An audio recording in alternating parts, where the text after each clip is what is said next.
Hello, and welcome to our panel on the new ops normal for families. I'm Gerald Murray, AFA's chairman of the board and the 14th Chief Master Sergeant of the Air Force. And I have the honor of moderating this session with our outstanding lineup of guests today. We're going to take some time to get to know the spouses of our new leadership. We'll get some insights into how they've overcome challenges, developed resiliency, who they've turned to when they've needed help, and how they're dealing with the COVID-19 and how they're also mentoring other air and space spouses today. Assembled virtually with me today that we have Mrs. Shireen Brown, the spouse of the Chief of Staff of the Air Force. Mr. Ron Bass, our new Chief Master Sergeant of the Air Force's spouse. Miss Rachael Rush, the spouse of the Senior Enlisted Advisor of the U.S. Space Force.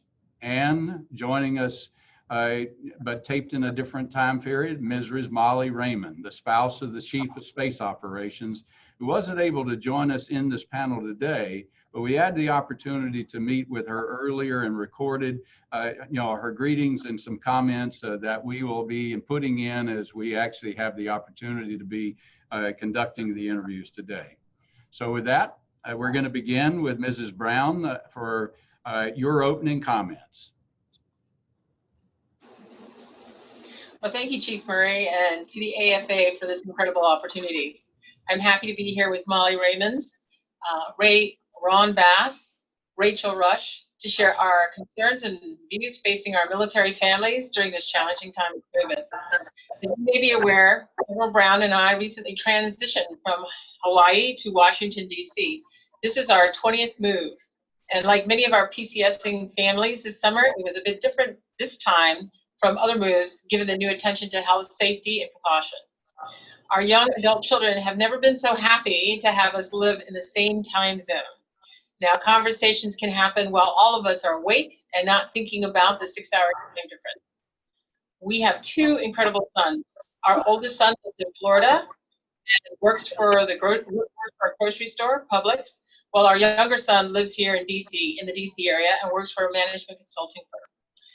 Taking care of our families is a high priority for us. The Brown family has been an EFMP family for many years, and we've experienced many challenges firsthand. Our son, Sean, is on the autism spectrum, is high functioning, lives independently, is working, and loves to have conversations. Getting him the services he needed took quite a bit of effort, and he is doing well today as a result. COVID-19 is challenging all of us in many ways. In a quick turnabout, many of us are taking on new stressors to include teleworking, new approaches to schooling for our children, even how to address or even find childcare. I'm looking forward to our discussion today as we share and connect and find new ways to overcome these struggles. Thanks, Chief. Thank you, ma'am. It's a pleasure. All right, let's hear from Mr. Bass. Ron? I am a 27-year vet, born and raised in the Midwest. Met my wife early in my Army career and her Air Force career. We have two daughters, one is college age and one is high school age. And we are navigating COVID like everyone else. So, dealing with the challenges of PCS, the challenges of schooling, we're going through those things real time. So definitely looking forward to sharing some of our experiences and to assure everyone that, hey, we're all in this together. Thank you. All right. Thank you, Ron. And Miss Rush. Rachael? Hi, I'm Rachael. I'm the spouse of Chief Overman. Let's see, I was born and raised in Texas outside of Austin. And I naturally kind of drifted into the University of Texas, where I got my degree in psychology. And I had odds and ends jobs, but I kind of found at that time that my passion was mental health. I did join the Air Force and served 2 enlistments as a linguist. But when I got out, I became a registered nurse, and I specialized in psychiatry. I would say COVID has been exceptionally difficult for me just because I've been pretty anxious in the work environment. In Colorado, the hospital I worked out was very communal, so the patients are all out of their rooms interacting. So there was a lot of anxiety around that. I didn't want to get sick, of course, but I definitely didn't want Toby to get sick. And so we handled that as best as we can, and we took as many precautions as we could for the move out here to DC, just to keep everybody safe. I'm excited to be in the Space Force. It's a historic and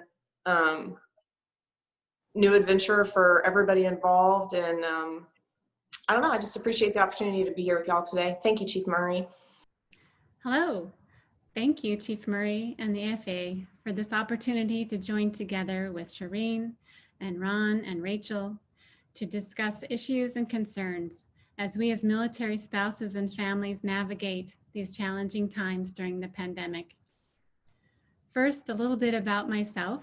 I'm originally from St. Paul, Minnesota. I met my husband, Jay, in Grand Forks, North Dakota on his first duty assignment. We have 3 wonderful children. Our oldest daughter, Christina, lives in Minnesota and works in marketing. Our daughter, Amy, is a teacher in Iowa. And our youngest, our son, Gary, is a student athlete at Yale University. First, I'd like to say a few words to the newest members of the Space Force who will be transitioning over this month. September is a big month as we welcome you, and we are so glad that you and your families are now part of the Space Force family. This is such an exciting and historic time for all of us, and we have the privilege to take ownership in how we build our culture and our identity. Our country needs the Space Force for its security, its prosperity, its way of life, and I look forward to spreading this message along with you. I often think about sitting down with General and Mrs. Hap Arnold.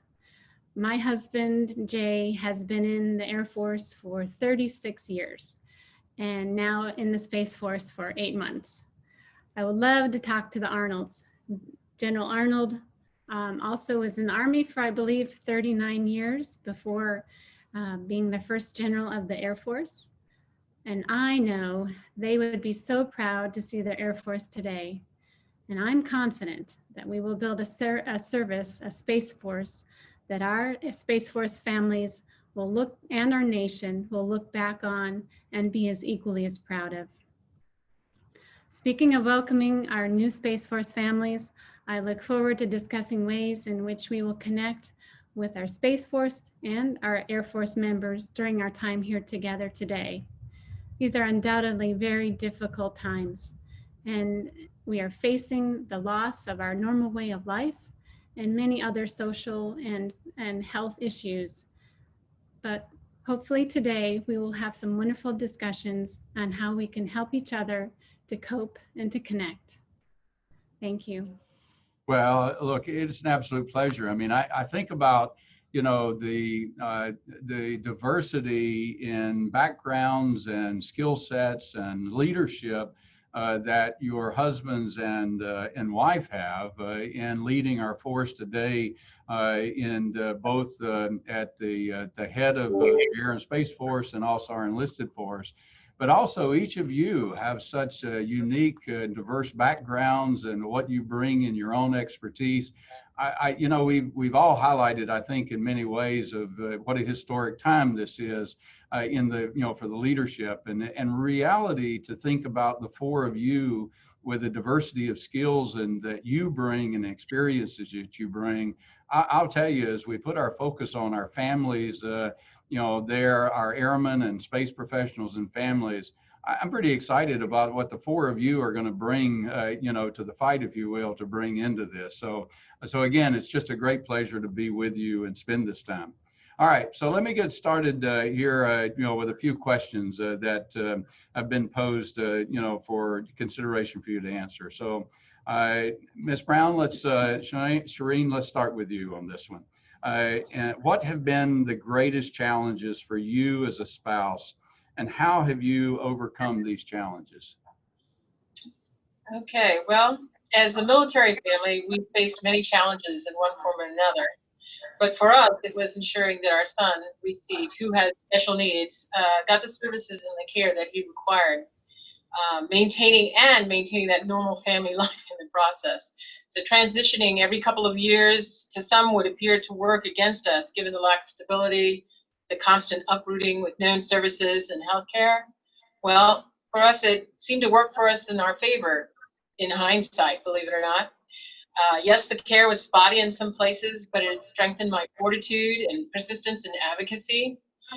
Yes, it was stressful with the moves, continuity of care, medical care for my son, and then making friend connections for our boys. But I was able to learn so much from our school systems in the various states and countries. I figured out how to navigate TRICARE and the community health care. And I met several friends and neighbors who I was able to lean on and learn a lot from. So what helped me most was connecting and supporting others for support, or seeking others for support. Knowing that others were experiencing similar emotions and stressors and could share how they managed in their own situations were powerful. Connecting with others and finding resources to aid in my care for myself, as well as for my family, was paramount. Military families just in general include a variety of roles with dual income and mill-to-mill spouses. Assisting our families to reach out to find support when necessary is key. So sort of like that safety brief that you received on the airplane from the flight attendant. Remember to put on your air oxygen mask first before helping others. You must take care of yourself and be able to take care of others. Thank you, Chief. Right, thank you. Well, Rachael, you and Chief Doberman have both, led very successful but independent careers. There. So, to the same question to you, then, what have been some of the greatest challenges for you as a spouse that you've had to overcome, throughout your career? So I would say, public speaking. So today, and second, moving without a doubt. Every time we kind of get settled and kind of uproot ourselves and then do it all over again. I think some people are really good at that. I admittedly am not. It really stresses me out a lot. So as somebody with a career, especially with a career that has a license, it's difficult to find a job, make friends with my colleagues, and then leave that job, go to a new state, get a new license, probably get new residency, and then find another job, and then through that, of course, make new friends. And it's definitely a struggle. I'm a newer spouse. I've only been doing this for about 5 years. So when I hear like Shireen saying she moved 20 times, like it's unfathomable to me. Congratulations, Shireen. But I'd say first and foremost, to get through it, I really had to learn like a mindset. Like you just have to accept that this is probably going to happen. And once you've kind of prepared yourself for that mentally, it's not as much of a jolt when it happens. So preparing yourself. And then I was talking to Ron and Shireen about this the other day. I think spouses have to really give themselves credit for how much we do when we combat those challenges and make it through it. When TMO drives away from your house and that house is clean, give yourself credit. When you drive across the country, give yourself credit. When you get a new house and you make it a home, when you get a new job, when you find new friends, like all those things deserve credit. So I think that the more that we recognize how much we do, and when we get verbal accolades and support from our partners and stuff, I think that kind of helps combat the stress that we have, and it kind of makes it worth it, But I would definitely say just prepare yourself, whether you're new or done this for a long time, because each time it is a challenge. And whether you have a family or a job, or it's just difficult to leave a place, I just want spouses to know that we empathize, because we all deal with that struggle. Well, I tell you, I know my wife Sherry can certainly relate to that, as there are many, many, many spouses out there that certainly can. So I think it's great for you to share that personally with us. So thank you. So Ron, kind of, the same question to you, but in a sense, we've always made note about the challenges of being military married to military and raising families. And then I guess to add doubly to that is that military married to military in two separate services. With both of you with successful careers, with you being a first sergeant in the Army, and then of course now with Joanne's career as well in our Air Force, and as you noted, two young daughters. So can you speak to not only yours as a spouse, but also as a family of overcoming the challenges of military to military? Yeah, so again, 27 years retired, active duty, and just 3 years as carrying the title of a spouse. So I would tell you the challenge of that was just perspective. My last 5 to 7 years serving as a detachment sergeant or a first sergeant, we were very active in our spouse support groups, and all military services have them. But actually, being retired and being put in the role of a key spouse, getting to understand that, I've had to leverage other spouses, listen to their experiences, and actually just get comfortable to being uncomfortable, because this is something outside of my expertise. But if you're going to grow, you have to. I think you have to get uncomfortable. So knowing that I needed to grow as a spouse, knowing I needed to fill that role, not to be a subject matter expert, but to be there to support other spouses, whether they be male or whatever. And I would tell you, I'm still growing. I'm still getting comfortable with it, Chief Murray. I could understand that. Well, this is an all new, that with Joanna being the first Chief Master Sergeant that's ever been a woman, you're the first male spouse we've had there in that household. So we look forward to your leadership role that you paved the way there, Ron. Oh. All right. Well, each of you basically spoke a lot about, resiliency and how that you've been resilient through that. So here's a clip of what Molly Raymond had to say about overcoming challenges and becoming resilient. We spoke to her last week. Definitely, COVID has impacted us all in so many ways. The mission never stops, but yet, like so many Americans, our Air Force and Space Force families are experiencing life stressors, such as the loss of normal routines, balancing teleworking with childcare, navigating remote or virtual learning with our children, not to mention the fear that we have of becoming ill. Another thing that's been really worrisome is the lack of social interaction. I know that we have wonderful social media platforms. We have Zoom, we have webinars, but the fact is we're missing out on human interaction, and people feel isolated and lonely. And I just want to shout out, if you're a family that has moved during this pandemic, my heart especially goes out to you. And it's really hard to establish connections during a pandemic. But as far as the aspects of military life that make us stronger, two things come to mind. I would say our community and our connections. Our military community has given us wonderful guidance and advice to stay safe. I was very happy personally that the Department of Defense gave us protocols, safety protocols during moving during this pandemic. As a military community, we also have access to medical care. And I know that the increase in telehealth has been an opportunity during this time.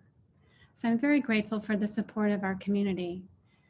But I also know that we have connections in our community, and we have helping agencies and services that are there for us. And if we reach out, and don't ever be afraid to reach out, we are very grateful and to be in this military community with those connections. And finally, just the nature of the military lifestyle. We've been through deployments, we've been through moving transitions, the uncertainty of new jobs. And I believe through all of these experiences, we have been given extra strength, maybe a foundation, if you will, to handle the stresses of the pandemic. But I look forward to talking today more about resources that are available to all of us. So thank you. All right, next question I have. What resources do you have to, what resources do you leverage as a military spouse? How about Ron, back to you to start.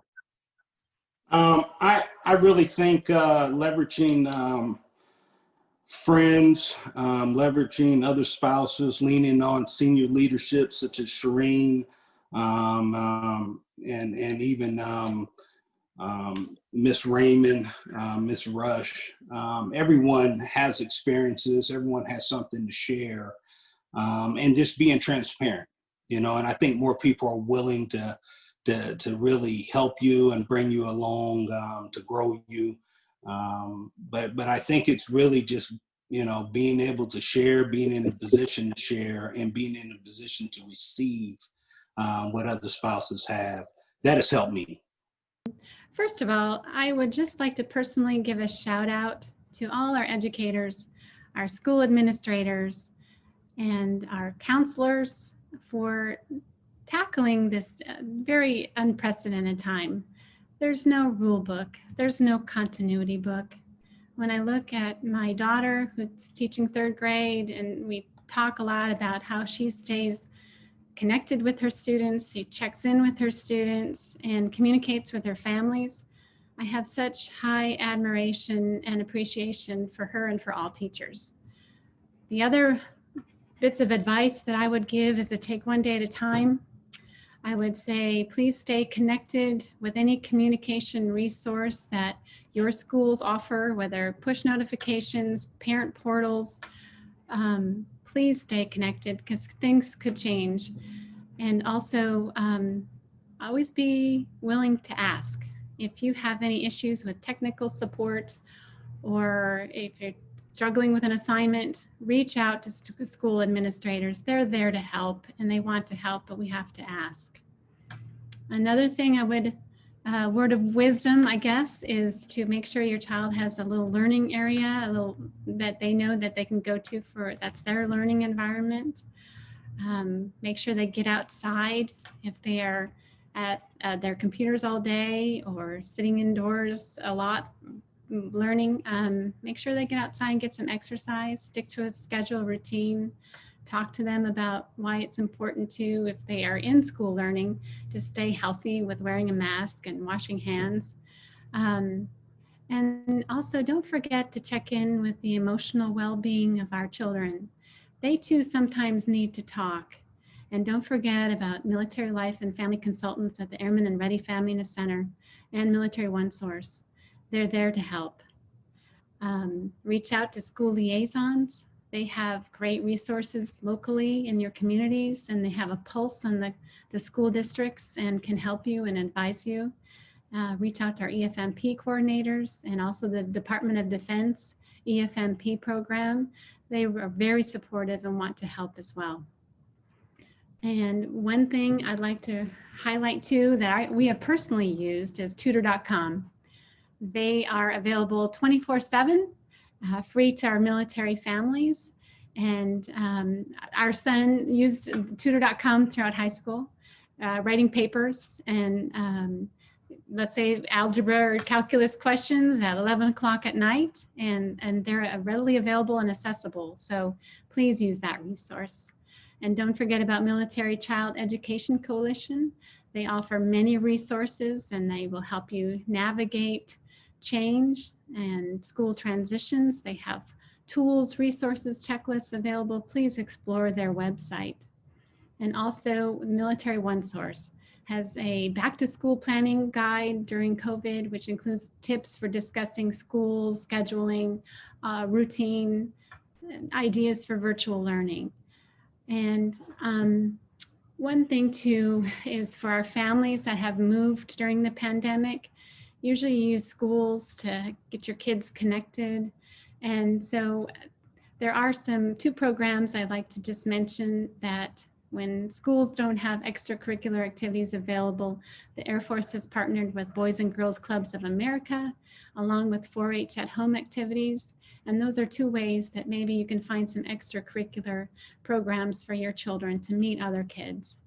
And if you do have a new family in your garrison, your delta, your wing, your squadron, please reach out to them, welcome them, and check on their kids. Maybe we can connect kids with kids. But overall, I think together we'll make it a good school year. I wish you well. I wish everyone a successful school year, and stay healthy. Thank you.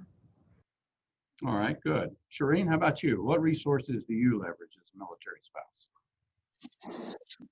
Well, I would say that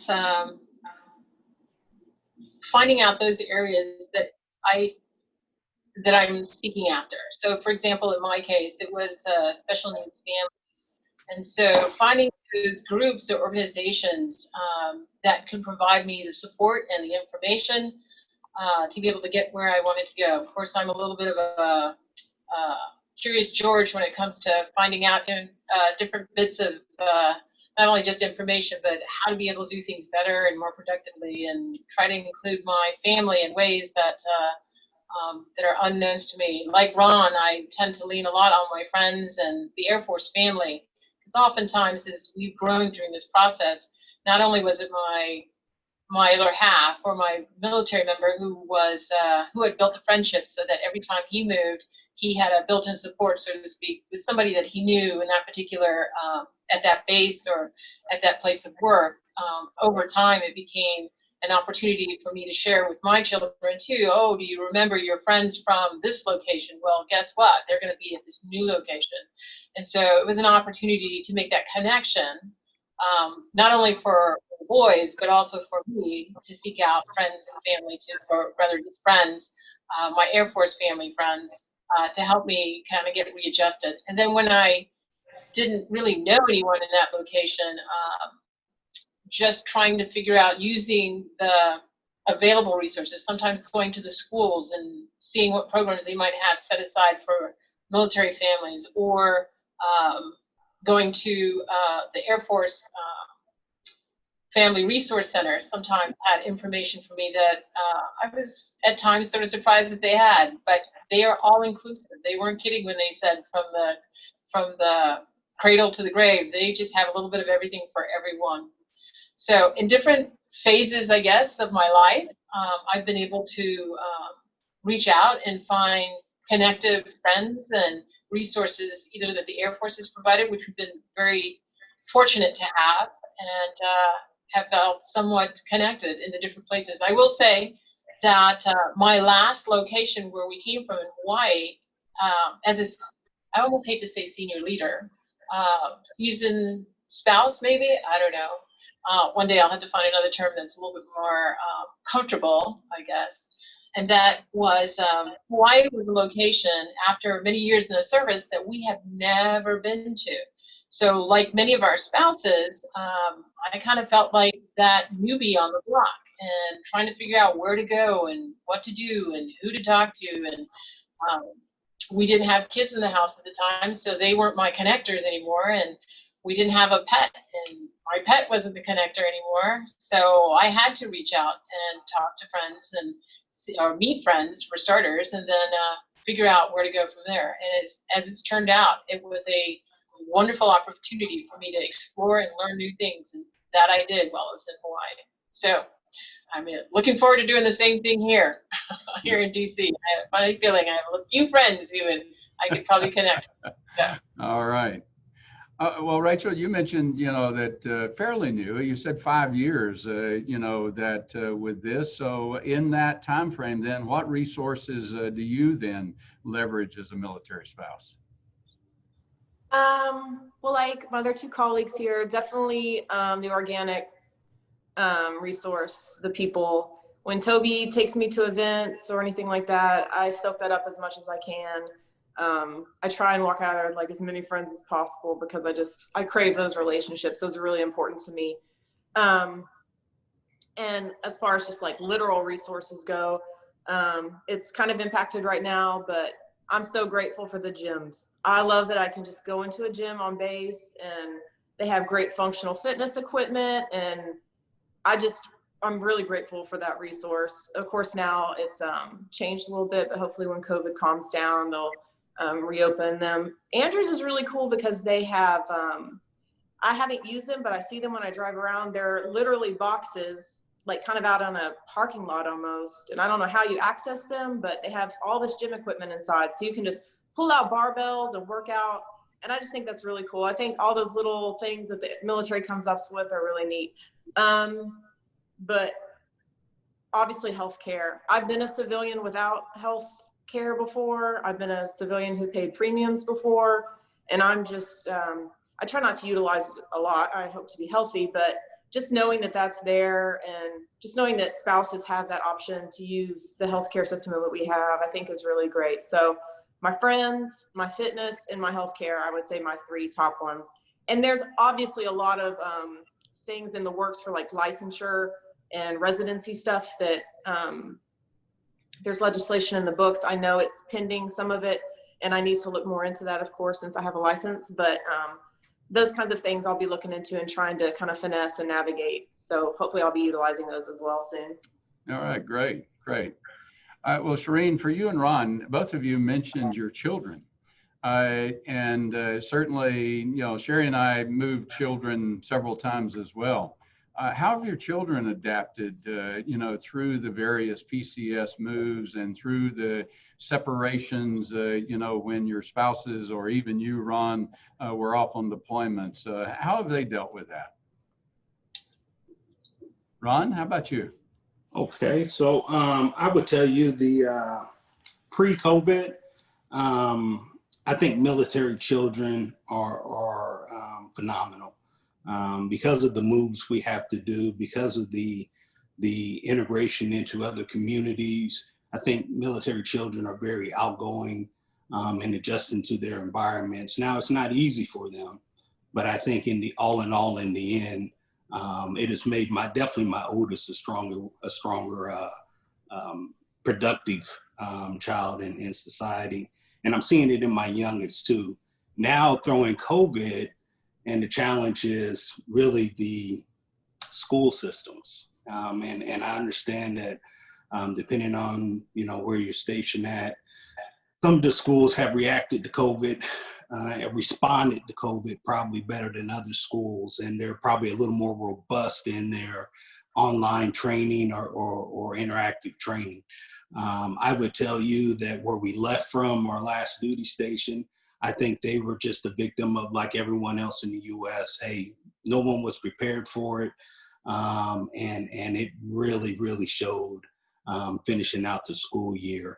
I'm very happy to report here the particular school that she's in now. It seems like they took that time to actually put a plan together and to get all the kids integrated in the school online. So definitely a great transition, but I know there's still challenges out there.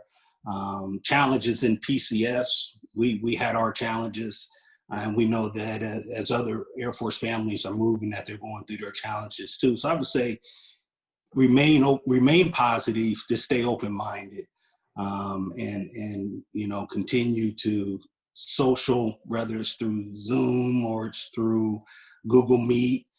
You have to keep your social network going with family and friends. So just continue to do those things. Great, thank you. Shireen? Let's see.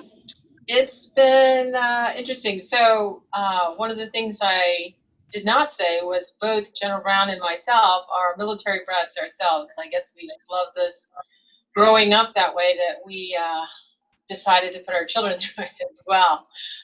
But I think both of us had very positive experiences. And as Ron mentioned, pre-COVID, the opportunity to get out and see different parts of the world has always been a positive.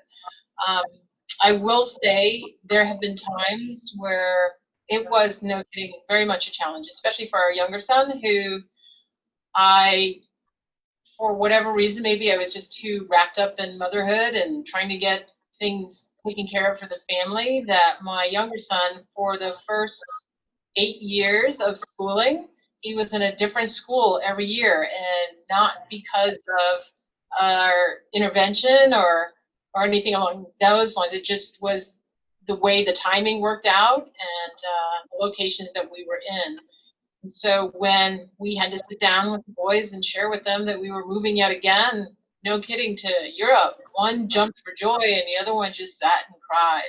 So it's these moments that are really, really hard on the family at times, and we have to kind of take time with our kids and surround them with love and help them feel supported, and that we did. And as it turned out, that tour to Europe was one of the happier times for my younger son, even though he had to move yet again, perhaps because he got to stay there for 2 years. So a little stability was a good thing for him. But now in these times of COVID, I would ask that we have so many families moving from different places, whether it's here, CONUS, or even from CONUS to OCONUS and vice versa. If you've been in the area for a little while and you know families are moving in, reach out to them. Try to say hello in whatever ways you can. I'm sure that they would appreciate, especially the students would appreciate a text message. I know that's a little bit harder to do, but a knock at the door or treat at the door or something along those lines so that you can make friends. I think that's the lifeline for our children. They want to be able to fit into the new area that they're coming to, and they want to be able to find out what other resources are available to them as well. Of course, they, for many of our kids, those who are older, they may have friends in different parts of the world, and that little device that we all carry around in our pocket is something that allows them to connect with other friends in other places of the world so they can see how others are doing. But the opportunity just to, no kidding, just touch and connect with those that are in the neighborhood is always a good thing, especially now that sports and whatnot, our active ability to be in the same place is different for each of us in different locations. So I would say if there's an opportunity, hopefully through the school, or even to reach out as parents to see if they have a military division or a section, just reach out and see what kind of opportunities they're presenting. So, thanks, Gene. Great advice from your experiences. All right, Rachel, I've got one last question, so start with you. And it's how are you mentoring others, or maybe if you've given any thought in this new role that you find yourself in, how you might consider mentoring others who will be following in your footsteps? So I'll have to talk to Molly, of course, because she and I are kind of like the dynamic duo. I mean, I love that woman. She's fantastic. But I would like to create an atmosphere where we get to interact a little bit more with like junior spouses, people who are kind of just starting, where we're in the room with a bunch of different types of spouses. Because right now I interact with a lot of senior spouses, so I feel more like I'm being mentored, thankfully, than I have the chance to mentor, even though I know it's kind of a symbiotic relationship. Molly has really taught me a lot. Even in the short amount of time that I've known Ron and Shireen, I feel like I've learned a lot. Just being able to meet anybody you can that has wisdom to offer you and can help you know that you're not alone in this, and to kind of be there to lean on if you're struggling, to notice changes in you if something's changed. Those relationships are really impactful. Yeah, I would love to be that to somebody else, you know. So hopefully in the Space Force, we'll kind of set up how the spouse system is going to look, if it'll look like it does in the Air Force, or it'll look different. I really have no idea what they're going to do, but I would like to be able to be that to somebody to help them kind of navigate this system, because as a newer spouse, it was, there are a lot of nuances that I just didn't know were going to be there. And to have somebody say, you know, take a breath, Rachel, it's okay. You'll get through it. And I'm just indebted to Molly. I can't say that enough. Like, she started out, I remember when I met her and we went out to lunch, I think it was at AFA a couple of years ago. here in DC. And I met her and I was so nervous, and we went out to eat and I didn't know what to say, and Toby's like, don't say anything stupid. And so anyway, it was like this professional relationship, and now like I text her, I call her, we hang out, like we're true friends. And that's how I'd like every spouse to have that opportunity to connect in that kind of way with another spouse, because it's really been helpful to me. First of all, I would just like to personally give a shout out to all our educators, our school administrators, and our counselors for tackling this very unprecedented time. There's no rule book, there's no continuity book.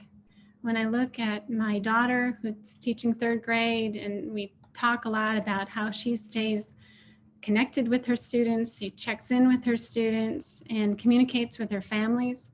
I have such high admiration and appreciation for her and for all teachers. The other bits of advice that I would give is to take one day at a time. I would say, please stay connected with any communication resource that your schools offer, whether push notifications, parent portals. Please stay connected, because things could change. And also always be willing to ask. If you have any issues with technical support, or if you're struggling with an assignment, reach out to school administrators. They're there to help, and they want to help, but we have to ask. Another thing I would, word of wisdom, I guess, is to make sure your child has a little learning area, a little that they know that they can go to for, that's their learning environment. Make sure they get outside if they are at their computers all day or sitting indoors a lot learning. Make sure they get outside and get some exercise, stick to a schedule routine, talk to them about why it's important to, if they are in school learning, to stay healthy with wearing a mask and washing hands. And also don't forget to check in with the emotional well-being of our children. They too sometimes need to talk. And don't forget about military life and family consultants at the Airman and Ready Family Center and Military One Source. They're there to help. Reach out to school liaisons. They have great resources locally in your communities, and they have a pulse on the school districts and can help you and advise you. Reach out to our EFMP coordinators and also the Department of Defense EFMP program. They are very supportive and want to help as well. And one thing I'd like to highlight too that we have personally used is tutor.com. They are available 24/7, free to our military families. And our son used tutor.com throughout high school, writing papers and let's say algebra or calculus questions at 11 o'clock at night, and they're readily available and accessible. So please use that resource. And don't forget about Military Child Education Coalition. They offer many resources, and they will help you navigate change and school transitions. They have tools, resources, checklists available. Please explore their website. And also Military One Source has a back to school planning guide during COVID, which includes tips for discussing schools, scheduling, routine, ideas for virtual learning. And one thing too is for our families that have moved during the pandemic, usually you use schools to get your kids connected. And so there are two programs I'd like to just mention that when schools don't have extracurricular activities available, the Air Force has partnered with Boys and Girls Clubs of America, along with 4-H at home activities. And those are two ways that maybe you can find some extracurricular programs for your children to meet other kids.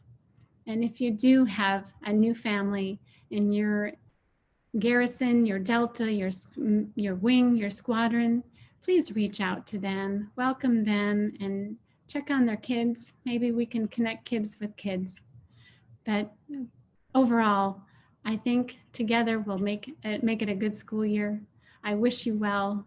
I wish everyone a successful school year, and stay healthy. Thank you. Super, super. Thank you so much. Ron, you know, I think you're well aware that in the Air Force, and I know that's the same way in the Army, the first sergeant carrying that diamond is very special and someone that we all look up to. So now taking that diamond into being a key spouse. How about you? What have you given thoughts to mentoring others that'll follow? Well, I think I'm still being mentored, like Rachel said. I honestly just, I think the programs that are out there, the key spouse groups that are at every installation, I think every spouse, especially new spouses coming into the military, should experience it. You don't know what you don't know. So I think just coming out and talking to other spouses to help them to get inoculated into the military life, and into that community, is great. And if I can help in any way of doing that, hey, I'm all for it.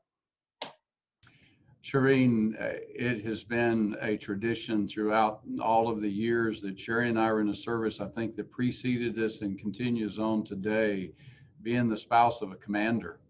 Responsibility at squadron, group, wing, NAF, and major command.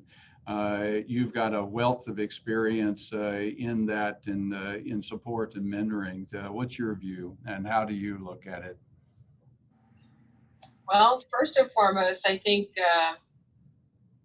we try very much, or at least I do, try to just be myself. I think a lot of spouses moving into these command roles have the opportunity, or maybe not, to see how others have done it. And I know for myself, it's a great opportunity to see approaches and behaviors and actions that others have done for me, that I can sort of pick and choose what relates to me and how I will be. No one's going to be themselves better than they themselves. I know that sounds a little confusing, but I think we all bring special gifts and talents to what it is that we do. That's what makes us unique.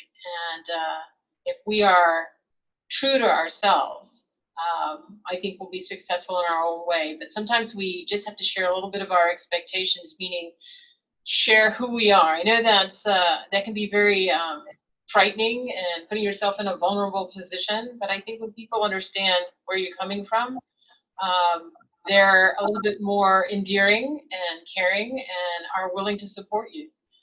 Mentoring is something that sounds very formal and very professional to a certain degree, but I would add that your peers at any level of this game, and those who are just coming into, or folks that you're just meeting, have those special talents and gifts that you may soon want to emulate. So it has nothing to do with what positions you're in and whatnot sometimes, because I often find the people that I've looked up to can be people who are much younger than myself.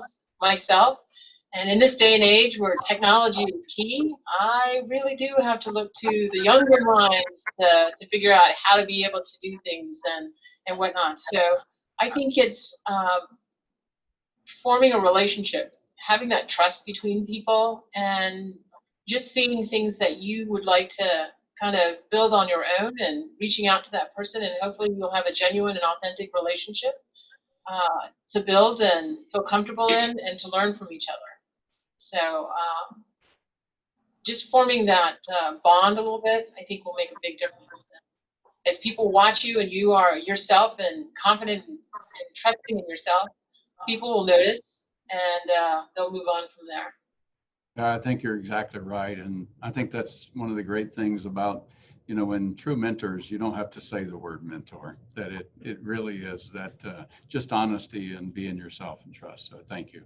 All right. Well, look, it has been an absolute pleasure to be with each and every one of you. And we thank you for taking this opportunity. I want to give you a quick opportunity for any final thoughts that you might have to be able to pass on. So with that, Rachel, how about we start with you? I just wanted to say thank you. Reiterate the fact that I'm excited about this journey ahead. I know Toby's really excited about it, and yeah, just thank you guys, and thank you, Ron and Shireen, for being there to help me navigate this as well. And I look forward to getting to know y'all better. All right, that's it. All right, thank you, Ron. Just want to thank everyone, Shireen and Rachel and the AFA. final thoughts, you know, hey, just focus on the things that you can control. And if you can't control those things, don't even worry about those things. All right, thank you. And to Shireen. Well, again, I will reinforce the same thoughts that both Rachel and Ron and Molly have said about this opportunity for us to be here with you, Chief, and also with AFA. Thank you for giving us the opportunity to speak, to share a little bit about what's on our minds and offer the insights, or from the questions, the insights from each of us. I would say that as we move forward, we're looking forward to hearing and seeing from the different families that are out there. It's going to be exciting for me. I love meeting the airmen and their families. So looking forward to the things you have to share on both ends. I know that my other half has said he's ready to take on this challenge, and he's eager to make the families and everyone a part of this big team. I would just venture to say that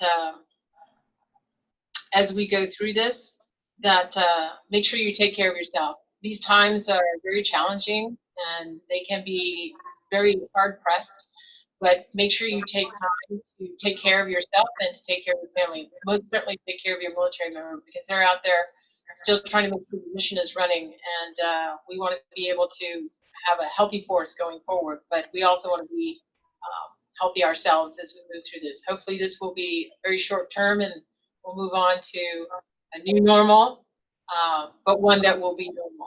So thank you, Chief. Well, certainly we hope so. And Molly we will cut to Molly, and she'll give us her final thoughts as well, as we were able to capture those.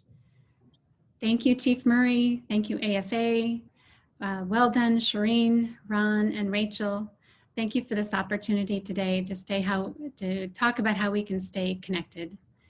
And my final words of wisdom are to take care of yourself, take care of your families, and to look out for each other. And finally, Semper Supra. All right. Well, thank you all for the great insights, your words of wisdom. It's just, as I say, a pleasure getting to know each of you a little bit better.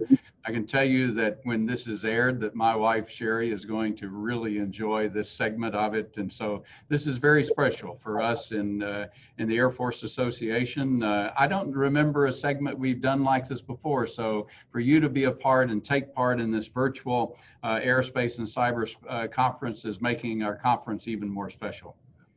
And thanks to all of those of you who have tuned in to watch this panel covering the new ops normal for families, to give you insights into the spouses of the leaders of our force today. If you and your family need assistance, please don't hesitate to reach out. A list of family resources can also be found attached to this video. And please be sure to check out AFA's daily report for the latest coverage on the virtual Aerospace and Cyber conference. Thank you all.